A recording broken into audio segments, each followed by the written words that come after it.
How's everybody? Blessed, brother. Good. How was the wedding? The wedding was good. It was a year later. Yeah, we had gotten married in COVID, so to finally got a chance to celebrate with friends and family is pretty cool. Steve, what's been your overarching message today about just your task and what the fans should expect from Texas?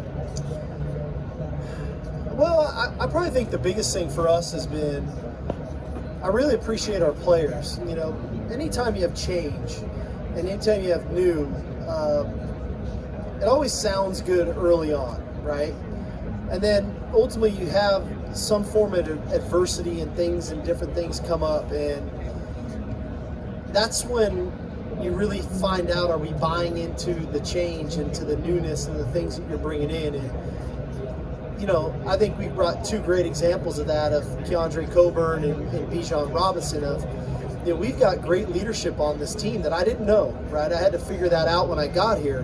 And we have really good buy-in. And we have kids that are leading by example, that are persevering through newness and hard and setback. And we haven't had it just a smooth sailing approach from the day I got here. You know, My hiring was a little different because I was coaching in the national championship game, so I wasn't here right away when I got hired.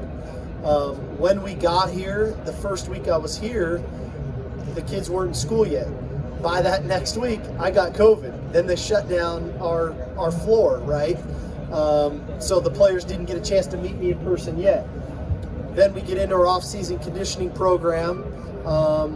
We head on to spring break. We're getting ready to start spring ball, and you guys, the local guys, know we start spring practice. One day in, we get hit with COVID on our team and we get shut down. Then we get ourselves, you know, before that we get the ice storm and university gets shut down for about 10 days, and the whole state of Texas is shut down. Then we get out of spring practice and we have the tragic death of Jake Ellinger.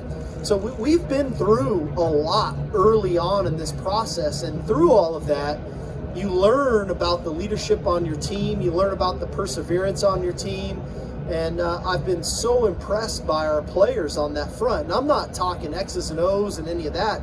I'm just talking about a mindset and a mentality that I think our team has brought, but also the buy-in to what is new that gives me a lot of hope of what the future can look like for us. Yeah, I mean, typically for us, in my system, in our system, I should say, you know, I've been doing this for quite some time, and I've called plays in college football for a fair amount of years. And every year that I've called plays in college football, I've had a 1,000-yard rusher. I think that's the center point of what we do offensively. I think that's where things begin.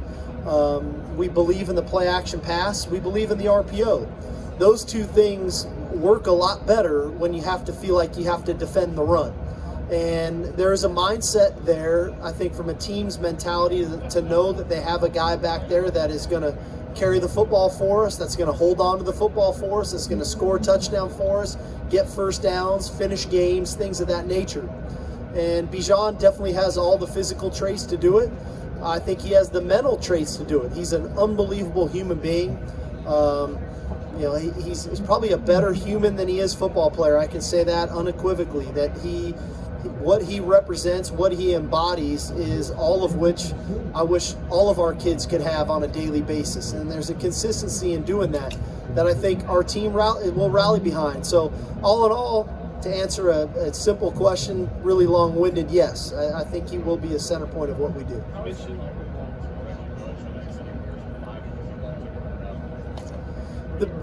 You know, I think the biggest thing Bijan resembles to Reggie Bush is the one-cut ability. You know, Reggie, I hadn't seen that for quite some time, the ability to make that full-speed, violent one-cut, not lose top speed and get vertical. And Bijan has that. And you see it on tape is one thing, to see it on the ground, field level, is another. And I saw it every day throughout spring ball. It's like, wow, this is impressive. And we caught a glimpse of it in the spring game, kind of that one cut when he scores the touchdown. It was like, wow, that's really impressive to be at top speed, put his foot in the ground and get vertical and make a guy miss. is something that Reggie made famous, and Bijan's got a lot of those similar traits to his game. You mentioned this is the third time starting up the program. So what didn't you do in Washington? Didn't you do at USC that you're going to have to do? Well, I think the biggest thing, I don't know that I didn't do, I think I stepped on a lot of landmines as a first-year head coach at Washington, as even a second-time head coach at USC. And as a third-time head coach, and then having spent 3 of the last 5 years with Nick Saban, I think I do a better job of being consistent in my approach, having a little bit more awareness for landmines and avoiding landmines, or detonating landmines, if that's a better term. And you move forward consistently with a really methodical approach, and it's not about the highs and the lows, it's about staying consistent to our approach, and I think ultimately the team starts to embody that same approach to it, and I think our team is doing that. It's not about one game next fall, it's about all of the games next fall, and the approach to every game should be similar, if not the same, and I think our team is understanding that. Coach, what about what are the intangibles that you're bringing from Alabama to the University of Texas? I think at Alabama, there's a real disciplined approach to what they do. There's a routine. I think that all starts with Coach Saban, and that permeates to the coaching staff and then to the players. And I do believe in that discipline. I believe in the disciplined approach of the routine of it all that ultimately carries over into game day. And Coach Saban is the master at that.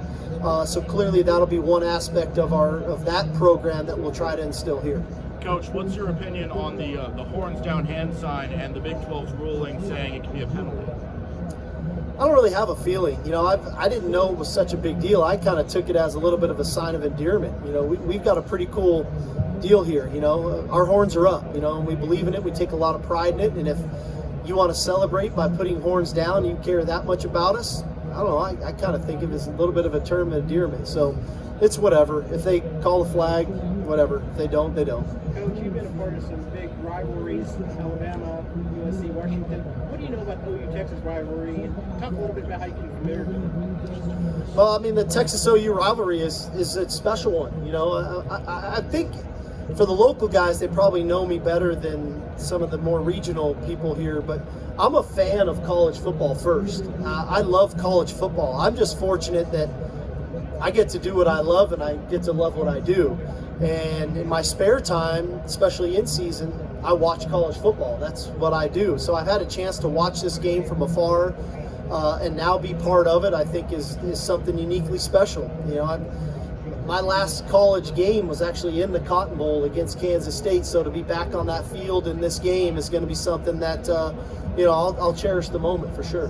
Back in February, Lincoln Riley promoted Dennis. I'm sorry, I can't hear you very well. Back in February, Lincoln Riley promoted wide receivers coach Dennis Simmons to assistant head coach. I know you two played at BYU. What can you say about your relationship with Dennis?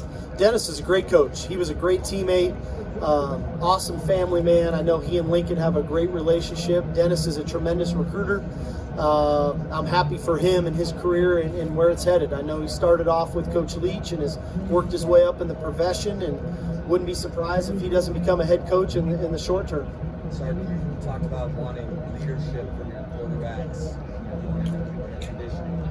What have you seen and heard from them in terms of their development in that area? Yeah, I think Casey Thompson and Hudson Card are both really good leaders. They are really buying into our program and what we believe in. They put in the work. They're the first guys there. They're the last ones to leave. They ask the really good questions, and then the result is they've earned a lot of respect from their teammates. And that's what you want at that position, that guys want to play for the quarterback. They have a lot of respect for the quarterback, and those two guys have done that. Now, we'll get into fall camp, and at some point, I gotta kind of make that call of who's going to be the guy. But I will say they're both making it very difficult because they're doing all the little things right, and that's a good sign. That if they're both doing that, that should permeate to a lot of the other guys on the team. Bijan said that Hudson's a leader by example. Is that accurate, and can a quarterback be that? I think you can. I don't think you have to be the most vocal guy, especially in this day and age, right? the idea of being in the huddle and the quarterback, looking you in the eye and those things, the no huddle thing has kind of changed that some. But if you're doing things the right way, you're carrying yourself the right way, and you're doing things in such that you represent the university and our football program the right way, that's as powerful, as impactful as anything.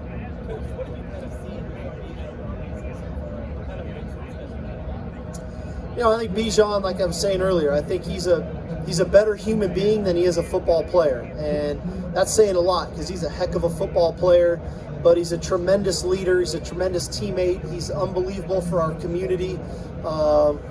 He's just got that it factor, and it's not a sometime thing for him. It's not a show. That is exactly who he is deep down in his soul, and really proud of him and all that he's accomplished up until this point of his life. But I think he's even got better days ahead of him. Well, Coach, when you're at Bama, you're successfully recruited in the state of Texas, recruited against Texas head-to-head with some key battles. How do you convince kids from this state, to come to the University of Texas when they were only 2 years old when Bijan crossed the goal line? Well, I don't want to give up all the secret sauce here, Anwar, but recruiting is a big component to what we do. It really is our lifeline. We have an awesome product. The University of Texas is a tremendous product to sell. We've got a world-class education.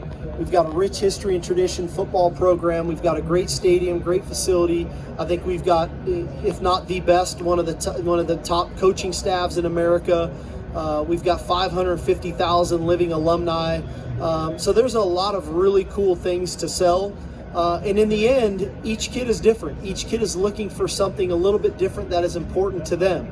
And our job is to find out those things that are important to them and explain to them how the University of Texas is that fit for them. And so I don't think there's one company line that we just use. I think that's why you have to develop relationships, and you have to do a great job of developing those relationships and then finding out what is the thing that is that niche for that young man, and then show him how the University of Texas is that asset for them and their future, whether that's in the classroom, whether that's on the football field, whether that's life after football, whatever that may be, because we've got a really cool product that is big, but selling big all the time may not be for every kid. It may be one niche, and we've got to find that niche. Coach, what Challenging when you haven't won a Big 12 title since 2009, and that would be you with the university. I think every school's got its challenges, and like I said, I believe in our product, or I wouldn't have taken the job. I believe in this product. I believe we can be great. I believe we can recruit quality character kids that are good football players, that are good students. Because coming here to play at the University of Texas, it's not for everybody. You got to want to be great, and you got to want to be great in all aspects of life. And if that's what you want, then this is a tremendous place for you. But if it may not be for everybody, and that's okay, because we want kids that want to be here. If we have to talk them into doing it, that might not be the right fit for them. Sark, Big 12 has started to develop a new reputation for being a defensive conference. How do you expect your system to translate against evolving Big 12 defenses? I would agree with you. I think the defenses in this conference have vastly improved, and whether it's Coach Patterson or Coach Campbell or what Coach Riley's done at Oklahoma, I mean, there's been some tremendous defenses evolving in our conference. And, I think we've got a system that on offense that is pretty well versed, that can attack a variety of style of defenses, but that also fit the personnel that we have. But ultimately, it's going to be a challenge, whether that's a home game or a road game or schematically, we've got to prepare really well, and we've got to execute. What did you make of facing that three-high safety defense at Arkansas last year that is waiting for you here in the Big 12? Well, I think you got to have a real sense of patience. You got to have a real ability to execute. And then you got to find your opportunities to attack it down the field, but yet you got to have a sense of patience, and you got to have the ability and the willingness to run the football. And I think that we've got our work cut out for us. That was really the one time we faced it all year. We've obviously spent an off season of studying it this off season, and we'll see what we come up with and see if it's good enough. Sark, what do Mama and Daddy want to hear this year? Now, has it changed what Mama and Daddy want to hear when you're recruiting? Who's Mommy and Daddy? The recruit. Oh, I apologize. Okay. I mean, I think they want to make sure that their son's going to be in good hands, that they're going to be supported, that they're going to have an opportunity to earn their degree, that they're going to have an opportunity to get developed as players. And I don't quite frankly think it's a whole lot different than it has been for the last 40 to 50 years. You know, I think that's what parents are looking for. Devontae Smith? I can't. Oh, Sweat. I'm sorry. Yeah, Sweat is I mean, he's a big physical guy. He's got initial quickness. He's talented. You know, the key for us, we didn't have him all spring ball long. And so to get him back now for fall camp is going to be critical. You know, he's working out now. He's doing all the things necessary to get himself into shape, ready for fall camp.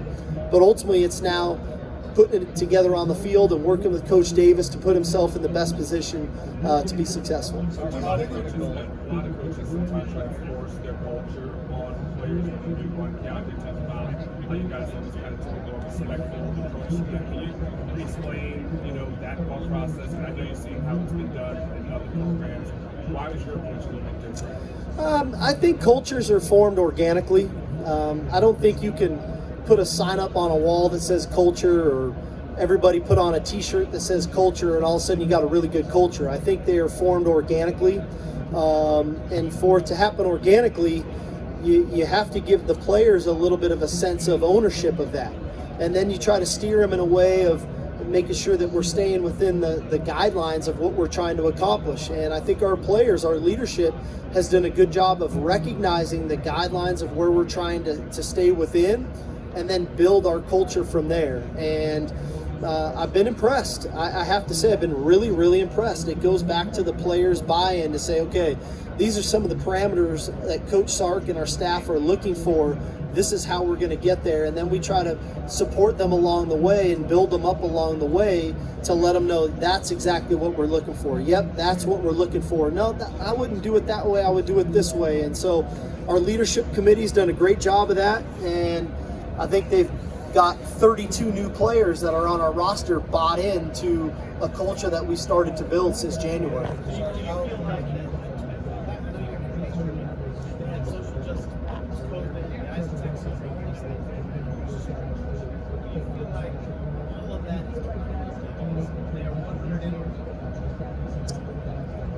I feel that, but like I said, even since I've come on board, Brian, we've dealt with other stuff too. COVID didn't go away when I got the job. It was still here, right? An ice storm still hit. We still had unfortunate death on our football team. So we've still been dealing with things. But ultimately, I think there were some great learning experiences from that. Because guess what?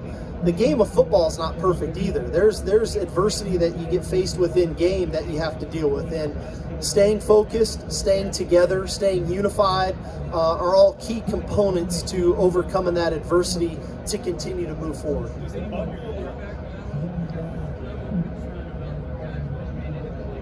I can't hear you. I apologize.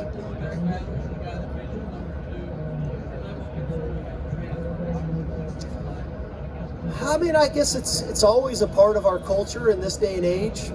The reality of it is, for us to have the season that we want and to play 14 some odd games this fall, we're probably going to need both guys anyway. And to think that one guy's going to just come out of this thing unscathed and clean, probably not realistic. You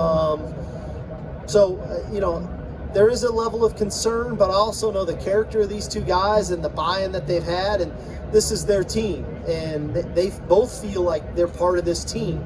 And I'm not like overly concerned with it. Could it happen? Yeah, sure it could, but it's not keeping me up at night. I'll say that. What is the bubble like as far as an indoor facility compared to other places you've been, and what would you want in a hypothetical new indoor facility?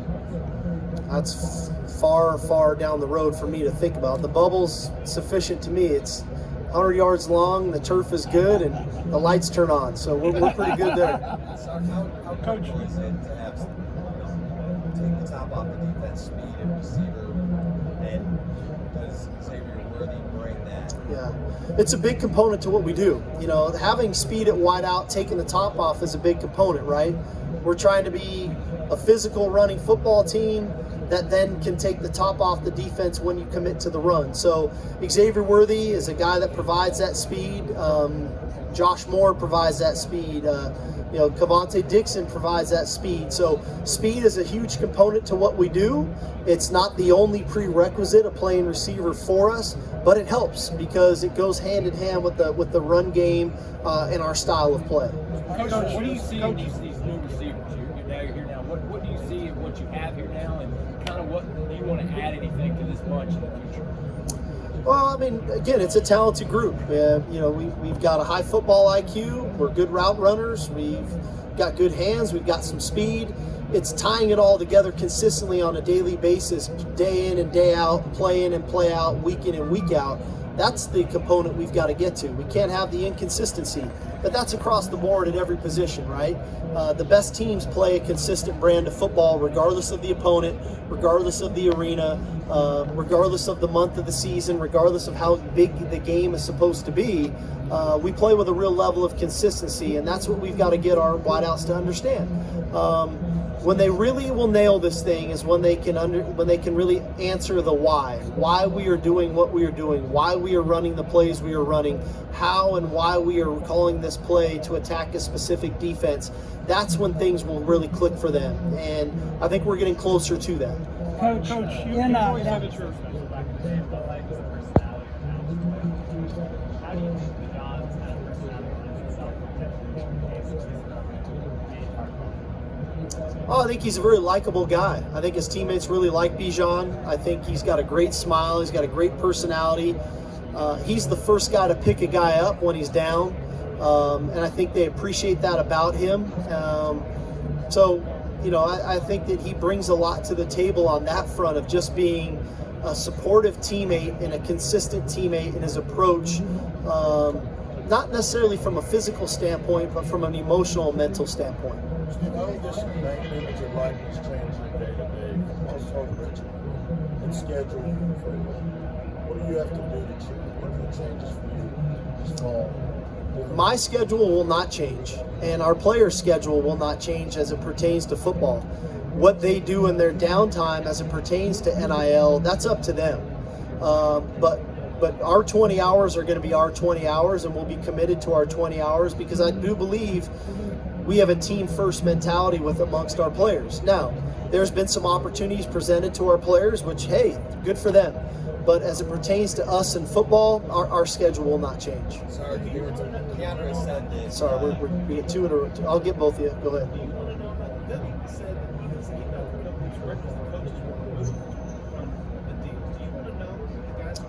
I don't necessarily need the details of everything, but my concern for our players is, you're talking about contracts now. You're talking about taxes now. You're talking about some real life things that our players are getting posed with, that I just want to make sure we're educating our players properly and handling these things in a way that they don't put themselves in a compromising situation. So do I need to know the details in every little one? No.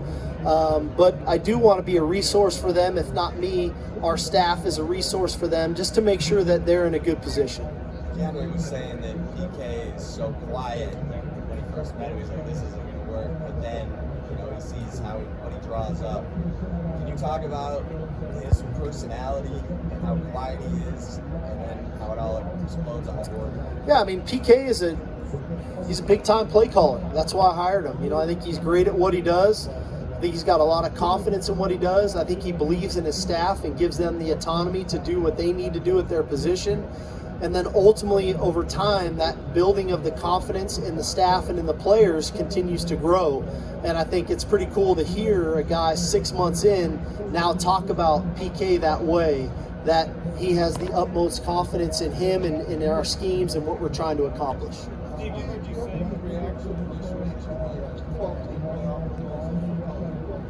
My initial reaction to the 12-team playoff is, I think it's probably good for football. One of the gripes people make about college football is a lack of parity.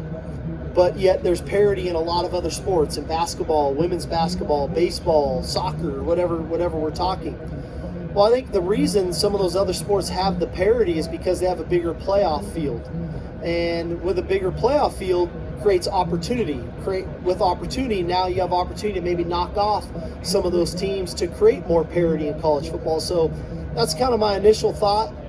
I don't know what's going to happen. What I know is right now we've got a formula that is 4 teams getting the playoff. And if you want to, win a championship, you got to be one of those 4 teams, and that's what we're all striving for.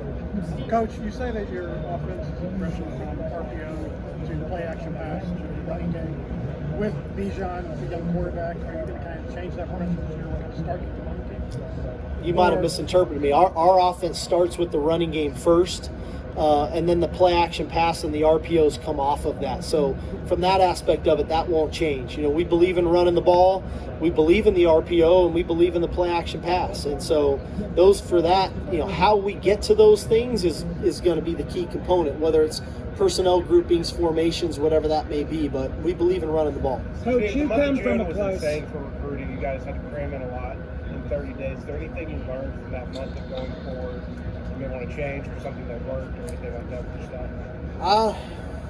Hopefully it's a little easier next year that we get back to a little bit more of a normal recruiting cycle. That was a lot. And it wasn't just on us. That was on everybody around the country. I thought it was a lot on the kids. I thought it was a lot on the families. I thought it was a lot on the high school coaches. So hopefully we transition back to a normal year. Coach, you come from a place that expects to be number 1 in the country every year. And in the league this year, Texas is picked anywhere from 3rd to 5th in the conference. What are your thoughts on that? I really don't care about preseason rankings. They don't mean anything. I mean, they're for you guys. I think they're good for college football. For us, maybe we shouldn't play this year because we're supposed to finish 3rd. I don't know. I mean, it is what it is. I mean, it's like they're for you guys to write about and talk about and things like that, which are great because it's good for college football. It's a topic of discussion. The reality of it is, if we listen to those things, then we shouldn't play the games. So, we focus on the task at hand. We don't really worry about, are we supposed to win? Are we not supposed to win? Football is a great game because it takes 60 minutes. It takes an entire team to win. It takes an entire team to win consistently, and anybody can beat anybody on any given day. And so, we're trying to build a program that's built on consistency, leadership, team first mentality. And if we listen to what people say we're supposed to be, man, that life would be tough, and then we'd have no Saturdays, and that wouldn't be very fun for any of us. Steve, when you go back to June, how much do you guys utilize the one-on-one private workout? We did it. I thought it was relatively effective. I felt like this recruiting cycle was unique in that we were so far down the road with a lot of these 22 kids that maybe we didn't get a chance to do enough of that. Where I thought the camp stuff with some of our other kids, our 23s and our 24s, but even just the normal camp format was maybe a little better than just the one-on-one workout. But some of those things can get hard when it's just one guy working out and you can't do one-on-ones and who's throwing passes and things of that nature. So it was a nice gesture that we were able to do it, to give us the chance to do it. But I think moving forward, I think we'd all like to get back into just a normal camp format.